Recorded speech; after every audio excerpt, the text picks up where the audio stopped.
There's only one man who would dare give me the raspberry. Lone Star! You want answers! I want the truth! You can't handle the truth! You wanna know how I got these scars? Today, Junior? It's the Al Travis Show. Our next guest, love having him on. He's Representative Walter Hudson. Representative, how are you doing, my friend? Fantastic. Ready for another eventful week. Oh, and it's absolutely going to be. All the chess pieces are all on the board, but not in the right spots. We'll talk about it in a second. I want to get into you a little bit. You're quite prolific in your posts on the X and other media. You do this. You don't do it for a living, which gets me. As far as anybody I follow, you put more on, and I like the content. I'm not ripping that. But you do a podcast now. What is it called? I revived Closing Argument, which was my old radio show. I'd taken the same branding for a new podcast about once or twice a week.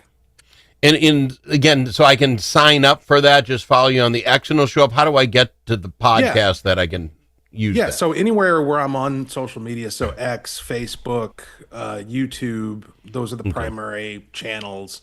And it's totally free. Just be a follower.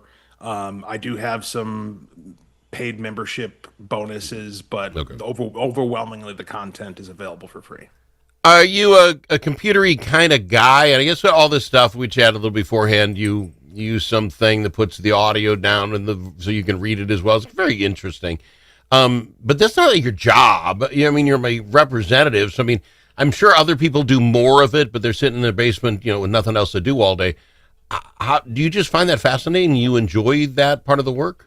I have always been kind of techie and been into video and audio production. I wanted to be in radio my whole life, and I got the opportunity to do so. And I've also been into video production, and there were computers in my house. My dad was an early adopter, so every new version of a computer from like the Texas Instruments cartridge thing, disk drives, Tandies, everything. So I've been using word processors and playing around with editors and what have you since I was a kid. All right, so it's kind of your jam. I like that. Okay, because I enjoy it very much. And like say, you do as much as anybody I follow or like or whatever it is on each of the platforms. And I'm like, and this isn't even his job. I'm very impressed. So, okay, go there and take a look at him today on X. So thank you. I want to talk a couple of things. We talk about how busy the week is. Governor Walz, who by now, for the most part, if you were going to run again, you would get in before the state fair. I think that's like always been the latest. And then he's like, I'll get to it after the fair. Well, now we're a week after the fair. And he's actually having he's having a fundraiser tomorrow called Walz's World. And how do you have a fundraiser you haven't declared yourself? I guess my point is, what's he telling people? Just give me money. I'll tell you if I want to be vice president. I'll tell you if you want to be president. I'll tell you if you want to be governor. Heck, maybe I'll be senator. Can you just have fundraisers and not tell anybody what you're doing? Yes. You can't. Absolutely. Okay. Anybody else doing it? Of course you can. What kind of fool am I? It doesn't say fool across. Oh, I'll just give you a blank check. Can I just give you a blank? You fill it in later? Is that how this works? Well, so I don't know where that money's going, right? Like, I don't know which account he is fundraising for. There could be a PAC, which PACs are vehicles that you can use that are non-committal in terms of what they're ultimately going to support. Whatever it is that he's up to, you got to take into consideration. He very well may have planned on announcing last week, but then Annunciation happened, right? Yeah. And so he has just enough sense to let that cool off, even though he's thrown gas on the fire. And I want to talk about that sense as well. But here he says, supposedly, according to what's his name, Blois Olson's thing, I even forgot what it's called. Wait a minute, I got it right here. A Morning Take. He's saying that the governor really doesn't want to do it, but all his minions, all the people around him, his supporters, and that they really want him to run. Of course, that's how they make their money. I'm not poo-pooing that. But they're saying that if he goes and he wins the governor for a third time, it shows the world that he is loved in Minnesota and he could go on to the next step. So if he wants the next step, this is his move. I'm sitting going, this doesn't happen it's never happened in Minnesota. Isn't this also flip a coin time? You get in and you lose. Boom, you're out. I mean, you can't lose Minnesota then say, but I want to be your president when Minnesota rejected me. Well, I think similarly, you can't stop being the governor of Minnesota and expect to be taken seriously in 2 years. I mean, being the governor of Minnesota and being the former vice presidential candidate, those are really the only things he's got going for him in terms of being on the list for a potential presidential nomination in 28. You know, if he bows out with quote unquote grace, yeah, you don't get the stigma of having lost for a third term. I suppose that's slightly better, but he's also no longer going to have any reason to be on the national stage. Nobody's going to have any reason to care who he is.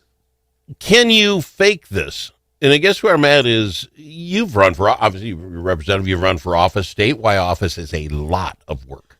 Now, maybe if he raises enough money, he doesn't expect to do the legwork and he can just spend money on ads.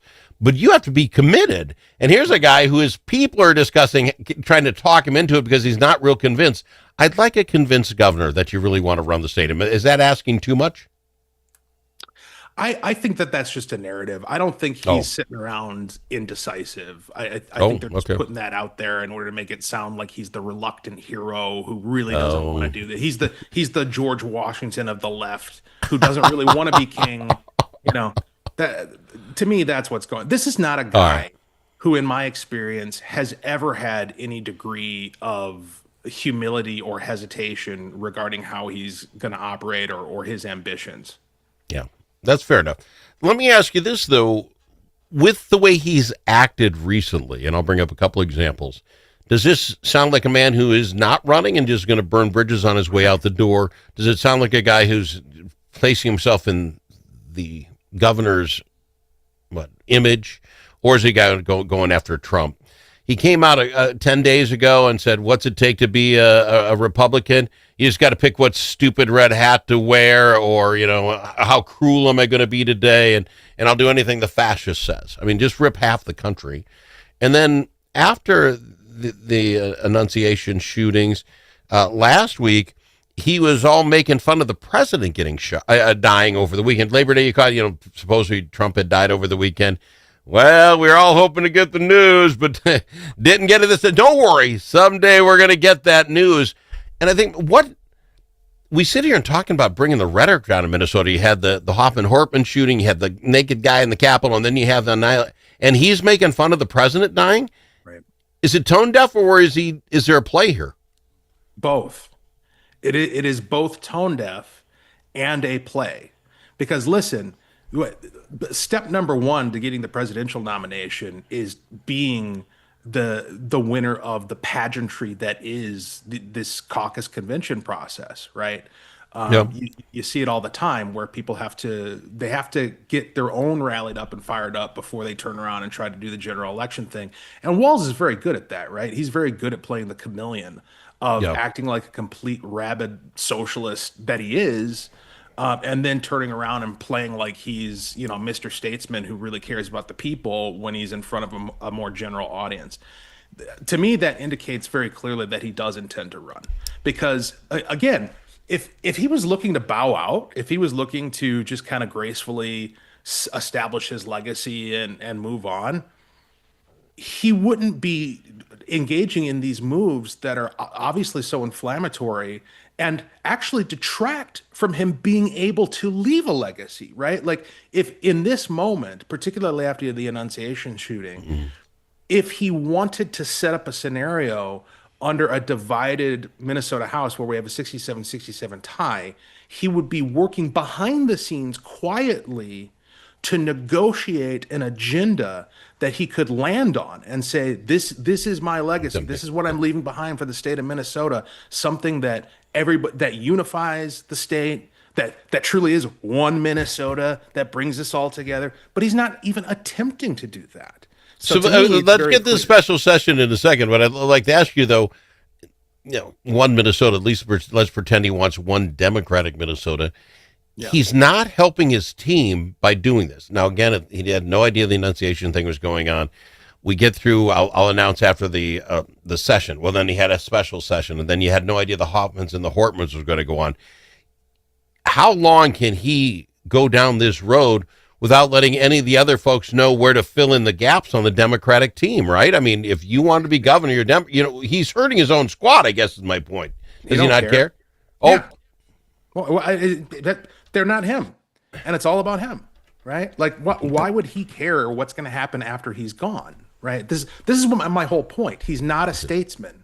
He's not somebody who's thinking about legacy in the sense of how history will look back on how he made Minnesota better. He's looking at legacy in terms of how he sets himself up to do the next thing, and he doesn't care. So getting the third term, the first person ever to get 3 terms would be a draw for him, wouldn't it? Is that what you're saying? Yeah. Look what I did. Yeah. All right. We got to go to break. What do you mean?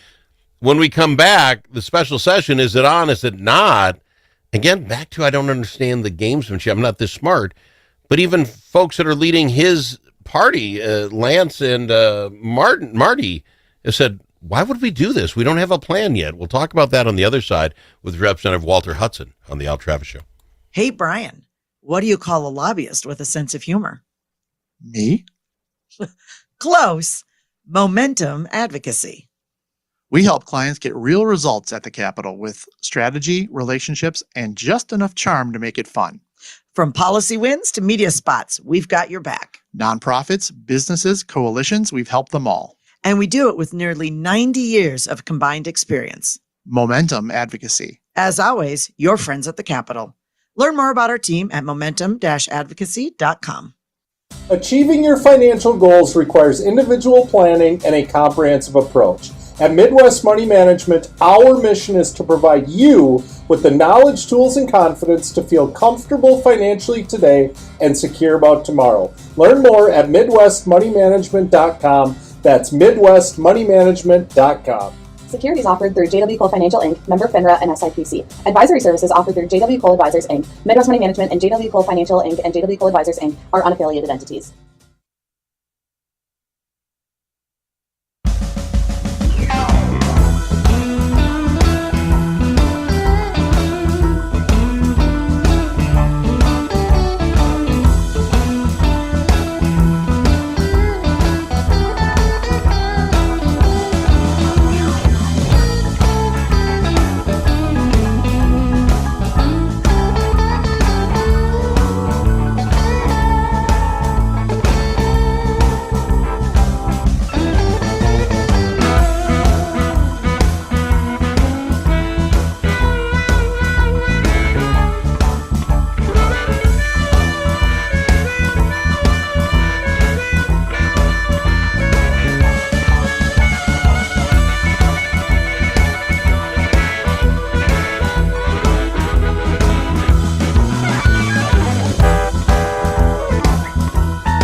you kidding me? You know that comment you said to the radio? The thing that we got wrong? Clearly, Brussels sprouts are the worst vegetable. Call us and let the world know your thoughts. 855-257-7469. That's 855-ALS-SHOW. We've got him, Representative Walter Hudson, of the program, trying to explain to this checker player how the chess game is played. What I don't understand, after the Annunciation shooting, I don't think anyone was really shocked that one side would say we need to ban guns, and guns. But it doesn't make a lot of sense to me why Walz would call a special session. And the point being is that he doesn't have the numbers. 67, there's 2 senators shy, so they can't even get to 34 votes. So unless it's nothing more than show, I don't get it, because now I'm going to roll. Senator Ron Latz came out and said, you don't have the numbers. Let's get a working group. Maybe I'm missing something. And Marty says, I don't know why you'd call a special session. You're just throwing it up. We're not going to get anything done. If his own side's saying, what are you doing? I'm not that wrong. Can you explain the brilliance behind it? Well, first of all, I'll just pause to give credit where credit is due. That's the first time I'm hearing about those comments from my Democratic colleagues. And as much as I rail against them, it's good to hear that they recognize the futility of this effort to tilt at a windmill by calling a special session without a plan. The only reason to do it is political. There is no hope, and I mean none, of getting anything done if you don't have an agreement going in. And the reason for that, I could get deep into the weeds, I won't, as tempted as I am to do so. But basically the reason for that is that the rules are set up in such a way that a special session cannot progress. It simply cannot progress unless there is bipartisan agreement going into it that we're going to do a specific thing. We're going to do X, we're going to do Y, we're going to do Z. That's why when we had the special session earlier this year, we were able to get like a dozen different budget bills done in one day. That is not the way the process typically works. But we had that supermajority 90 vote support in the House and similar support in the Senate to get it done because there was agreement ahead of time, on paper, written and signed. This is what we're going to do. And then the parliamentary procedure was very carefully sketched out strategically to ensure that the agreement went down exactly as it had been outlined. That's the level of preparation that you have to engage in order to accomplish something during a special session.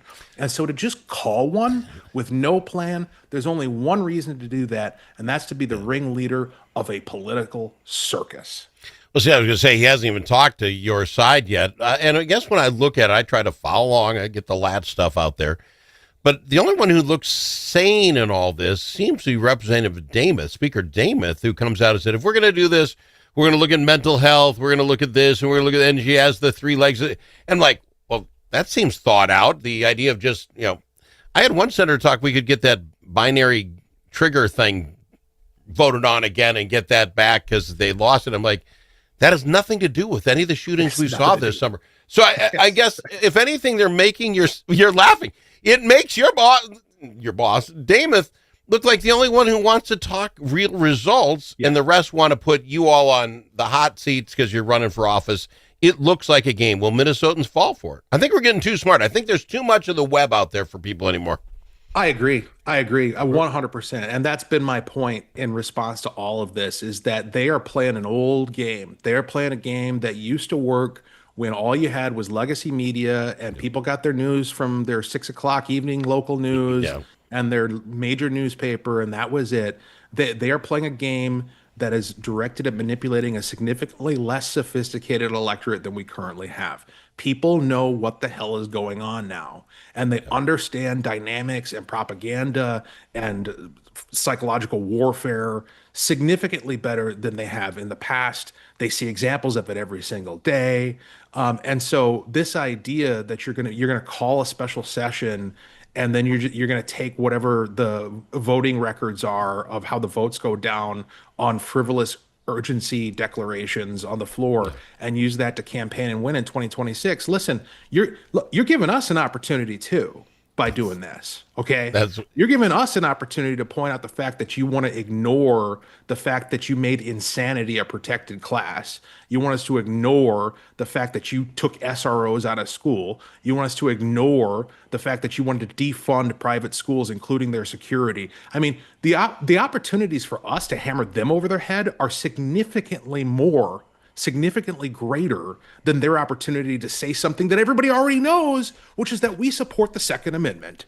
See, and what I love about that is like the other thing. You even come up with the brilliant idea, the Democrats, how we're going to save the Capitol. We're going to put in, metal detectors, that sort of thing. It doesn't approach the issue that someone broke in with a door jamb.